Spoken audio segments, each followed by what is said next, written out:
अच्छा, जो पिछले जो हमने एग्जाम्पल किया था वो था analysis of continuously braced beam.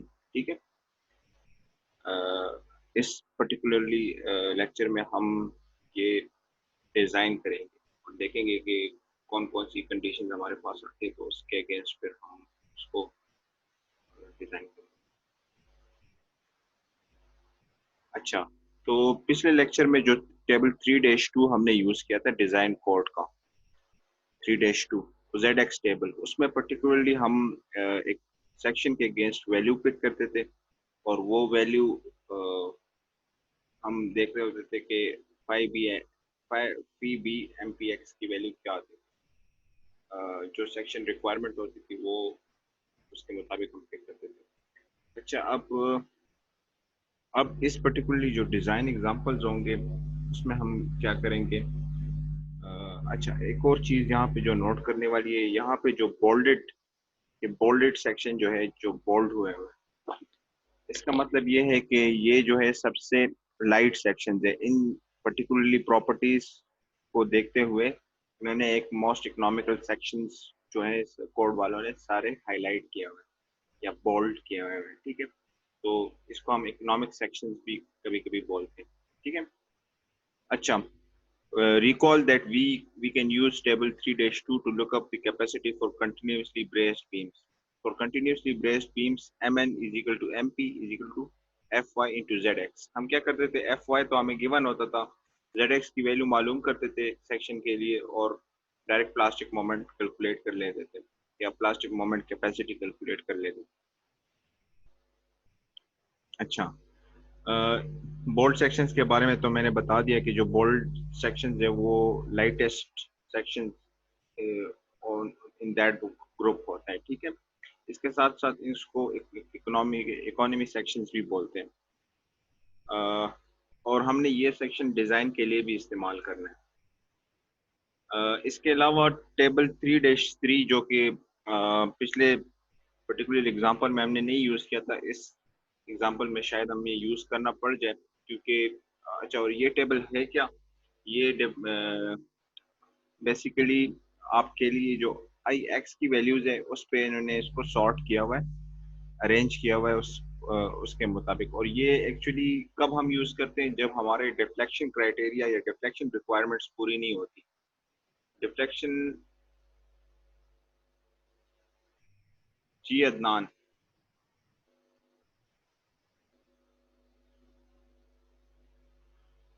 जो हमारी डिफ्लेक्शन रिक्वायरमेंट्स है वो पूरी नहीं होती, तो तब हम ये पर्टिकुलर टेबल यूज करेंगे। ठीक है। Recall that beam must also meet deflection requirements in addition to having adequate shear capacity और मोमेंट कैपेसिटी। शेयर और मोमेंट कैपेसिटी पूरी होने के अलावा भी हमें डिफ्लेक्शन रिक्वायरमेंट्स को मीट करना होता है, तो इसलिए कभी कभी जो आई एक्स की वैल्यू है जो सेक्शन हम एज्यूम करते हैं वो पर्टिकुलर सेक्शन उतना आई एक्स हमें नहीं दे पाता, इसलिए हम आई एक्स को भी मद्देनजर रखेंगे और ये पर्टिकुलर टेबल शायद आज हम यूज भी कर लें। ठीक है। This means that we have an high enough I X value. ठीक है। ये टेबल 3-3 है, ये 3-28 पे स्टार्ट होता है टेबल, और ये पर्टिकुलरली ये टेबल है, इसको आगे हम अभी एग्जांपल में स्टडी करेंगे कि इसमें कैसे वैल्यूज पिक करनी है। अच्छा, जो डिज़ाइन का प्रोसेस है उसमें हमारे पास वही 5 स्टेप्स हैं। पहले हम फैक्टर्ड एम यू निकालते हैं जो कि हमारे पास लोड कंडीशन से आता है। अब इसमें हमने नॉर्मली इंजीनियर्स जो कि वो कोशिश वो करते हैं, वो ये करते हैं कि शुरू में सेल्फ वेट एज्यूम नहीं करते, लेकिन आप लोग शुरू में सेल्फ वेट एज्यूम करेंगे क्योंकि बाद में आइट्रेशन ज़्यादा हो जाएंगे अगर सेल्फ वेट एज्यूम नहीं करेंगे। तो इसलिए आपको जो सेल्फ वेट है वो एज्यूम करेंगे, और कॉमनली ये 50 to 100 पाउंड हम एज्यूम करते हैं शुरू में, फिर बाद में अगर चेंज भी करना पड़ जाए तो इतना खास फर्क नहीं पड़ता। ये पर्टिकुलर स्टेप्स हम सारे फॉलो करेंगे एग्जाम्पल में, तो आपको क्लियर हो जाएंगे ये स्टेप्स। उसके बाद फिर हम आई एक्स की वैल्यू कैलकुलेट करते हैं बेस्ड ऑन डिफ्लेक्शन लिमिट्स जो कि क्वेश्चन में दी होंगी। ठीक है, इसमें इसमें आपने यूनिट्स के साथ थोड़ा सा केयरफुल, मतलब थोड़ा सा ध्यान से इसको सॉल्व करना है। और जो कन्वर्जन फैक्टर है 1728 जो कि हम यूज करते हैं from feet cube two inch cube conversion के लिए, तो वो भी मद्देनजर रखना है। ठीक है, सो अभी हमारे पास एक mu की वैल्यू आ गई है और एक ix रिक्वायर्ड जो कि डिफ्लेक्शन लिमिट से हमारे पास आएगी, वो रिक्वायर्ड वैल्यू आएगी। मतलब ये कि हमारे सेक्शन का ix से बड़ा, जो सेक्शन हम डिजाइन करेंगे उसका ix इस पर्टिकुलर वैल्यू से बड़ा होना चाहिए। ठीक है, और mn भी इससे बड़ा होना चाहिए 5 mmPx। ठीक है, जो स्टेप 3 है उसमें हम ये करते हैं कि we use table 3-2 to select the most economical section based on 5e mpx values। ठीक है, 5e mpx की जो वैल्यू है यहाँ पे 3-2 में, इसके बेसिस पे हम सबसे इकोनॉमिकल सेक्शन उठाते हैं। इकोनॉमिकल सेक्शन का मतलब ये है कि जिसका सबसे कम वेट हो। ठीक है, अच्छा, अगर अगर क्वेश्चन ऑल दो मैं ये क्वेश्चन FY इक्वल टू 50 ही दूंगा पेपर में, या अगर इस तरह का कोई जो पेपर में 50 KSI का ही प्रॉब्लम दूंगा, लेकिन अगर F50 KSI का प्रॉब्लम नहीं होता तो फिर क्या करेंगे? फिर हम ये पर्टिकुलरली मेथड यूज करेंगे जिसमें हम अगर FY इक्वल टू 50 KSI नहीं है तो फिर हम ZX की वैल्यू कैसे कैलकुलेट करते हैं, फिर टेबल से, उसी टेबल से हम कैसे उठाएंगे। लेकिन ये आपके सिर्फ नॉलेज के लिए कि अगर FY इक्वल टू 50 KSI नहीं होता तो फिर क्या हमने करना है। ठीक है, ये अब खैर है, ये फिलहाल हम यूज नहीं करेंगे, लेकिन आप पढ़ लें इसको। स्टेप 4 में हम ये करते हैं कि if IX of your trial section is smaller than required IX, we refer to table 3-3 and select most economical section based on that IX। ठीक है, अगर हमारा IX जो हम सेक्शन सेलेक्ट करते हैं उसका IX जो है वो रिक्वायर्ड IX जो हमने स्टेप 2 में कैलकुलेट किया है उससे कम आता है, तो फिर हम टेबल 3-3 कंसल्ट करेंगे और उससे मोस्ट इकोनॉमिकल सेक्शन उठाएंगे। ठीक है, और अगर हमारा जो ट्रायल सेक्शन जो हमने सेलेक्ट किया अगर वो IX रिक्वायर्ड से बड़ा हुआ तो बस ये स्टेप हम स्किप कर लेंगे। ठीक है, ये स्टेप फिर हम नहीं सॉल्व करेंगे। और जो फिफ्थ स्टेप है वो सिंपल है, एनालाइज करना है आपने सेक्शन को, ट्रायल सेक्शन को, ताकि हम कैपेसिटी, शेयर और डिफ्लेक्शन लिमिट्स को सेटिस्फाई कर सके। ठीक है, मोमेंट कैपेसिटी को हम सेटिस्फाई करेंगे कि मोमेंट कैपेसिटी MU से ज्यादा आ रही है, शेयर कैपेसिटी VU से ज्यादा आ रही है, और डिफ्लेक्शन लिमिट्स लाइव लोड की वजह से वो डिफ्लेक्शन लिमिट जो हमें क्वेश्चन में गिवन है उससे हमारे पास सेफ है। ठीक है, अच्छा, अब एग्जाम्पल की तरफ आते हैं। जबीहुल्लाह जी,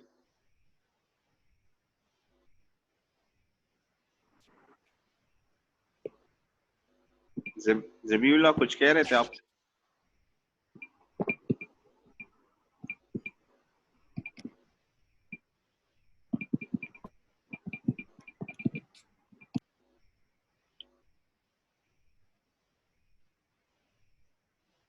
अच्छा, ठीक है। स्टेप 4 ये है ना कि अगर हमारे पास, अच्छा, स्टेप 2 से मैं दोबारा समझा देता हूँ। इस पर्टिकुलर स्टेप में, स्टेप 2 में हम क्या करते हैं, एक IX निकालते हैं बेस्ड ऑन डिफ्लेक्शन लिमिट्स जो कि हमें क्वेश्चन में दिया गया है। ठीक है, क्वेश्चन में एक डिफ्लेक्शन लिमिट दिया होगा, उससे हम एक IX मालूम करेंगे फॉर्मूले के तहत। ठीक है, फॉर्मूला यूज करके उस IX को फिर हमने कंपेयर करना है जो सेक्शन हम टेबल 3-2 से पिक करेंगे based on this particular value, उसके IX से हम कंपेयर करेंगे। अगर वो ये टेबल 3-2 से जो IX हमने पिक किया है वो स्टेप 2 वाले IX से बड़ा आ गया तो वेल एंड गुड, ठीक है, हम स्टेप 5 पे प्रोसीड करेंगे फिर। और अगर छोटा आ गया, मतलब जो सेक्शन हमने एज्यूम किया है, पिक किया है, उसका आई एक्स, रिक्वायर्ड आई एक्स से छोटा आ गया, तो फिर क्या करेंगे, फिर स्टेप 4 यूज करेंगे। स्टेप 4 में क्या है, टेबल 3-3 हम यूज करेंगे सेक्शन पिक करने के लिए मोस्ट। फिर उसमें दूसरा सेक्शन हम पिक करेंगे जो कि आई एक्स की वैल्यू को सेटिस्फाई कर रहा होगा, ठीक है। अच्छा, स्टेप 5 वही मैंने अभी आपको एक्सप्लेन किया कि मोमेंट कैपेसिटी चेक करेंगे, शेयर कैपेसिटी चेक करेंगे, और लाइव लोड डिफ्लेक्शन चेक करेंगे। अच्छा, इसके अलावा अभी डिज़ाइन एग्जांपल पे आते हैं जो कि हमें यहाँ पे गिवन है। हमारे पास कंटिन्यूसली ब्रेस्ड बीम है, ठीक है, मतलब एल बी इक्वल टू 0 है। कंटिन्यूसली ब्रेस्ड बीम का मतलब ये है, ठीक है। A992 स्टील है। A992 स्टील का एफ वाई जो है वो 50 के एस आई होता है, ठीक है। हम शुरू में 50 पाउंड्स पर फिट सेल्फ वेट एज्यूम करेंगे इसका, जब हम एम यू कैलकुलेट करेंगे, ठीक है। For this design, we have to ensure that the beam meets a live load deflection limit of L by 600. ठीक है। The dead load shown does not include self weight. यहाँ पे जो dead load मैंने show किया हुआ है 1.2 किप पर फीट, वो इसमें सेल्फ वेट नहीं include, so we have to separately calculate the self weight. इसके साथ साथ एक और हमारे पास एक कंसेंट्रेटेड लोड है, हमारे पास कंसंट्रेटेड लोड है P L equal to 40 kips, ठीक है। तो इसको भी हमने यूज करना है लाइव लोड कैलकुलेशंस के लिए और डिफ्लेक्शन लिमिट मालूम करने के लिए। तो कैलकुलेशंस की तरफ आते हैं। सबसे पहले हमने मोमेंट एंड शेयर्स कैलकुलेट किए, ठीक है। हमारे पास सेल्फ वेट 50 पाउंड हमने एज्यूम किया, विच इज इक्वल टू 0.05 किप पर फिट, ठीक है, ये हमने एज्यूम किया। तो सेल्फ वेट की वजह से, चूंकि ये सिंपली सपोर्टेड बीम है, सिंपली सपोर्टेड बीम है, तो हमारे पास जो सेल्फ वेट की वजह से मोमेंट आ रहा है वो है W naught L square by 8। W not में हम कौन सी वैल्यू पुट करेंगे, ये वाली वैल्यू पुट करेंगे, ठीक है। तो 0.05 के पर फिट आ गई, और एल स्क्वायर, एल आपका 35 फीट है, ठीक है। 35 फीट स्क्वायर आपके पास ये पर्टिकुलर वैल्यू आ जाएगी इन के फिट, ठीक है। फिट के फिट एक चीज है। इसके बाद सिंपली सपोर्टेड बीम के लिए जो हम शेयर कैलकुलेट करते हैं एट सपोर्ट्स, तो वो है डब्ल्यू नॉट एल बाई 2, ठीक है। वो आपके पास 0.05 के पर फिट इंटू, मतलब ये फॉर्मूले में हम वैल्यूज पुट करेंगे, हमारे पास सेल्फ वेट की वजह से जो शेयर आ रहा है वो आ जाएगा, ठीक है। अब हम आते हैं डेड लोड की वजह से। डेड लोड के लिए हमारे पास जो यूनिफॉर्मली डिस्ट्रीब्यूटेड लोड गिवन था वो है 1.2 किप पर फिट, ठीक है। तो 1.2 किप पर फिट के लिए जो मोमेंट हम कैलकुलेट करते हैं यूनिफॉर्मली डिस्ट्रीब्यूटेड लोड या डिस्ट्रीब्यूटेड लोड के लिए, जो फॉर्मूला है, तो उसमें हम वैल्यूज पुट करेंगे W D L square by 8, उससे हमारे पास 180, उससे हमारे पास 183.75 किप फिट आ जाएगा। इस फॉर्मूले में हमने क्या किया, 1.2 सिर्फ पुट किया और बाकी वैल्यूज हमारे पास गिवन है। तो डब्ल्यू डी भी इसके साथ साथ हमने कैलकुलेट किया, जो कि 1.2 किप पर फिट इंटू 35 डिवाइड बाई 2, हमारे पास 21 किप की शेयर आ रही है ड्यू टू डेड लोड, और इसकी वजह से जो सेल्फ वेट की वजह से शेयर आ रही है वो 0.875 है। अच्छा, इसके साथ साथ लाइव लोड हमारा चूंकि कंसंट्रेटेड लोड है, यहाँ पे देखिए ये कंसंट्रेटेड लोड है 40 किप्स का, तो इसलिए जो हम मोमेंट कैलकुलेट करेंगे वो किसके बराबर होगा, पी एल बाई 4 के बराबर होगा सिंपली सपोर्टेड बीम के लिए। तो हम क्या करेंगे, इसमें वैल्यूज पुट करेंगे, हमारे पास मोमेंट की वैल्यू आ गई, और इसके साथ साथ शेयर जो होगा वो दिस P डिवाइड बाई 2, मतलब हाफ शेयर इधर ट्रांसफर हो जाएगा, हाफ शेयर इधर ट्रांसफर हो जाएगा, तो जो रिएक्शन हमारे पास आ रहे हैं वो 20 किप्स का आ जाएगा, ठीक। So it is 20 kips. अब जो फैक्टर्ड मोमेंट है MU, फैक्टर्ड लोड, वो कैलकुलेट करते हैं हम। तो उसमें हमारे पास जो फॉर्मूला है वो है 1.2 m dead plus 1.6 m live live load, ठीक है। Live moment plus dead moment. तो डेड मोमेंट कंप्राइज करता है सेल्फ वेट की वजह से जो मोमेंट आ रहा है और डेड लोड की वजह से जो मोमेंट आ रहा है। तो डेड लोड में ये दोनों फैक्टर्स आते हैं, इसको हम ऐड कर देंगे और फिर 1.2 से मल्टीप्लाई कर लेंगे। इसमें लाइव लाइव के लिए 1.6 इंटू लाइव लोड मोमेंट जो 350 किप फिट आया है। ये आई के, ये जो है ना, ये किप फिट है, आई के नहीं है ये। इस तरह है कि 7.865 फिट और फिर किप तरह डिनोटेशन दी हुई। ये क्योंकि स्पेस नहीं था तो यहाँ इस तरह लिखा हुआ है। तो ये किप फिट है, ठीक है। This is nothing else.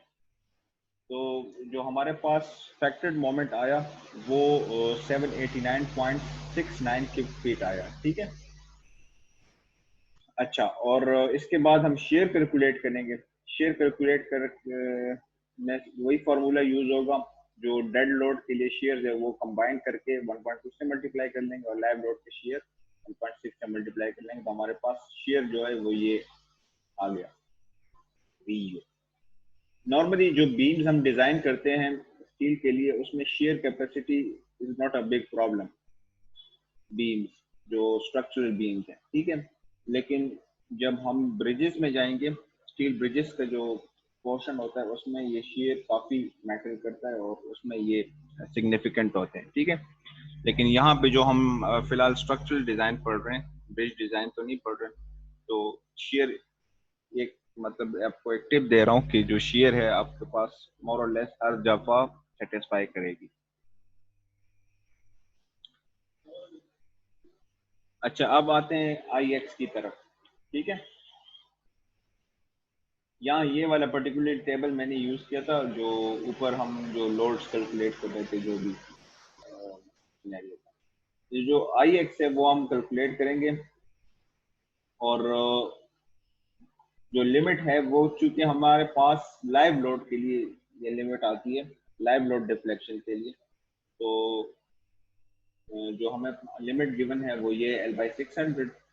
और इसको हम इक्वल, जो यहाँ पे पॉइंट लोड की वजह से मैक्सिमम मोमेंट आ रहा है, ये वाली कंडीशन हम पिक करेंगे। Sigma max delta max at point at a point load, maximum deflection due to point load, वो है PL³ बाय 48 PI, ठीक है। तो हमने ये पर्टिकुलरली वैल्यू पिक की वहां से। अगर वो जो पॉइंट लोड है वो किसी डिस्टेंस पे हमने मालूम करना है, तो मतलब लाइक वो सेंटर पे नहीं लग रहा, तो फिर ये वाला पर्टिकुलर फॉर्मूला हम यूज करेंगे, ठीक है। लेकिन for for this particular case हम ये वैल्यू यूज करते हैं। तो 10 मिनट रह गए, थोड़ा सा ये करते हैं, उसके बाद ये पर्टिकुलर लेक्चर खत्म करते हैं, इसके बाद फिर नेक्स्ट पे जाते हैं, ठीक है। हमने यहाँ पे वैल्यू पुट की, आप इसमें वैल्यूज पुट कर दें। 1728 साथ मल्टीप्लाई करने, क्योंकि एल क्यूब जो हमारे पास फीट इन फीट क्यूब में है, उसको इंच क्यूब में कन्वर्ट करने के लिए हमें ये करना पड़ेगा। बाकी इसमें as it is value put कर दे तो आपके पास जो IX की वैल्यू आएगी, कटिंग ना करें यहाँ पे, अब इसमें वैल्यूज पुट करें और फिर सॉल्व करें इसको। तो IX के लिए इसको सॉल्व करें, रिक्वायर्ड I के लिए हमारे पास I नहीं है, तो IX के लिए इसको सॉल्व करें रिक्वायर्ड। तो आपके पास जो IX की वैल्यू आएगी वो 3041.38 इंच टू द पावर 4 आ जाएगी, ठीक है। इसमें आपने सिर्फ वैल्यूज पुट करनी है। PL आपको गिवन है 40 किप्स, L आपके पास 35 है। बाकी यहाँ पे ये बस इसमें सिर्फ आपने वैल्यूज पुट करनी है, बाकी और कुछ खास नहीं है। आपने इसके साथ साथ अभी जो सेक्शन हमने सेलेक्ट करना है, हम क्या करेंगे, वो लाइटेस्ट शेप से सेलेक्ट करेंगे। तो जो एम यू हमारे पास ये है और आई एक्स ये है, तो हम टेबल 3-2 में जाएंगे और इस पर्टिकुलरली सेक्शन वैल्यू के अगेंस्ट एक सेक्शन देखेंगे। यहाँ पे W24/84 जो मैं खुद देख रहा था, तो ये पर्टिकुलर सेक्शन सेलेक्ट किया था। ठीक है, तो मैं देखता हूँ W24/84। ठीक है, W24 क्रॉस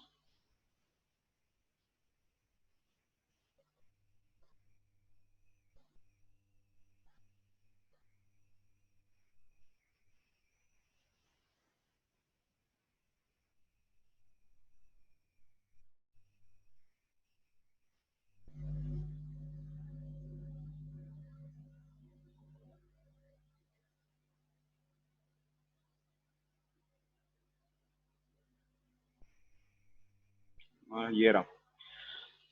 अच्छा, ये पर्टिकुलर सेक्शन जो है हमने सेलेक्ट किया, मैं इसको हाईलाइट कर देता हूँ। ओ,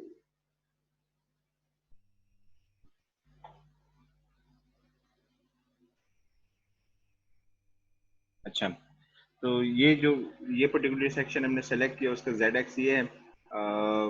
मोमेंट कैपेसिटी जो है 5 APX वो 840 है, और आई एक्स जो है 2370 है। ये वैल्यूज मैंने उठाई यहाँ पे और यहाँ पे लिख दी। ठीक है, 840 उसका 5 BPM जो मोमेंट कैपेसिटी है, प्लास्टिक मोमेंट कैपेसिटी, और आई एक्स 2370 है, which is less than this particular value. ठीक है, इस वैल्यू से ये कम है, तो हम क्या करेंगे, इस वैल्यू से ये कम है, ये वाली वैल्यू, तो हम टेबल 3-3 जाएंगे, 3-3 पे देखेंगे। वहां पे हम कौन सा सेक्शन वहां पे हम कौन सा सेक्शन पिक करेंगे, अब देखते हैं वहां कौन सा सेक्शन हमने पिक करना है टेबल 3-3 से, जहां पे आई एक्स आपके पास कितना हो, 30। ये ये वाला सेक्शन हमने पर्टिकुलरली पिक किया। अब देखिए यहाँ पे जो हमारे पास आई एक्स की वैल्यू है वो 3610 है। बाकी ये पर्टिकुलर सेक्शंस भी उसको सेटिस्फाई कर रहे हैं, लेकिन इन सब में से सबसे लाइटेस्ट जो सेक्शन है वो हमारे पास ये वाला है, तो इसलिए हमने फिर इसको पिक किया। ठीक है, जो कि आई एक्स को भी सेटिस्फाई कर रहा हो और फिर उस ग्रुप में सबसे लाइटेस्ट भी है, तो वो वाला पर्टिकुलर सेक्शन आपने पिक करना है। तो हमने क्या किया, W30/90 पिक किया। उसका जो मोमेंट मोमेंट कैपेसिटी और शेयर कैपेसिटी, वो दोबारा हम टेबल 3-2 में जाएंगे और देखेंगे कि ये 30/90 कहाँ पे है। 30/391,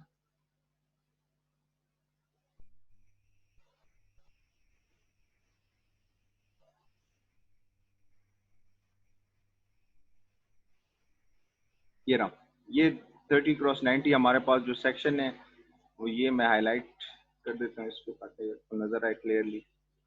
उसका हमारे पास जो मोमेंट कैपेसिटी है वो क्या है, 1060, और शेयर कैपेसिटी यहाँ से जो हम पिक करते हैं 5 VNX, सो इट इज 374।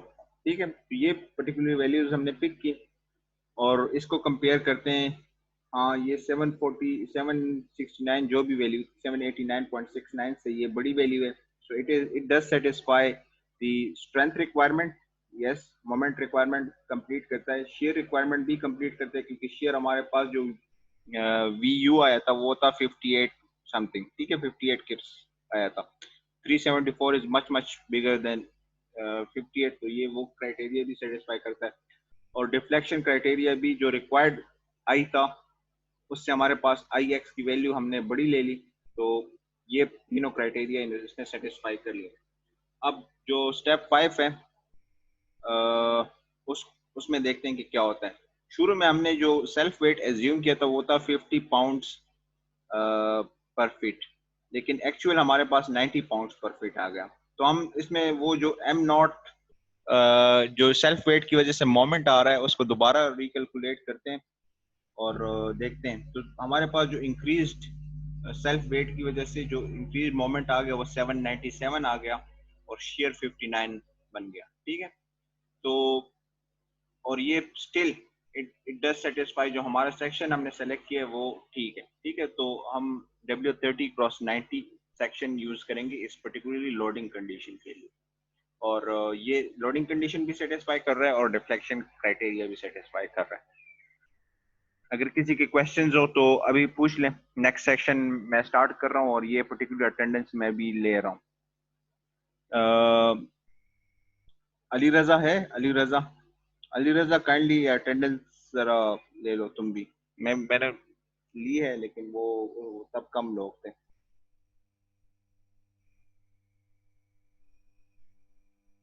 अच्छा, ये अगर किसी के क्वेश्चंस हो इस पर्टिकुलर लेक्चर में तो अभी बता दें।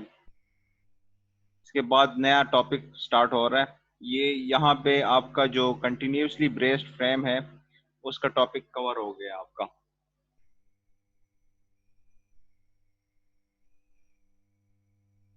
अली रजा काइंडली अटेंडेंस।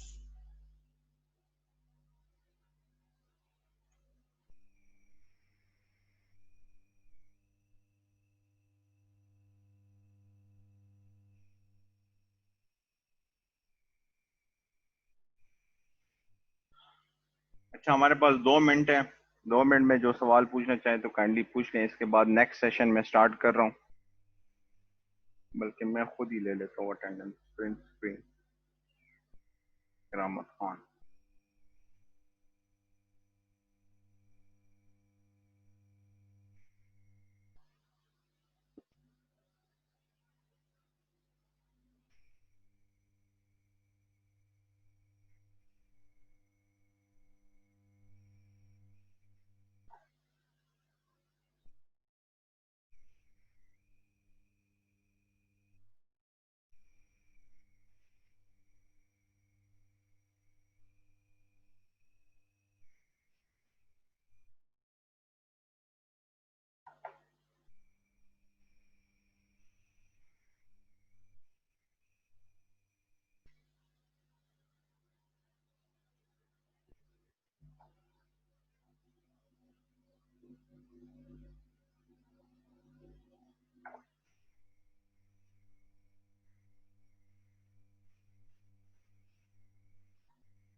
अच्छा, किसी का क्वेश्चन नहीं है, ठीक है। ये सेशन मैं एंड कर रहा हूँ। नेक्स्ट सेशन आपने इसी लिंक को यूज करके आना है, ठीक है। ये लिंक नहीं, अगर ये आईडी और ये पासवर्ड दोबारा यूज करें, ठीक है। मैं आपके साथ लिंक भी शेयर कर देता हूँ।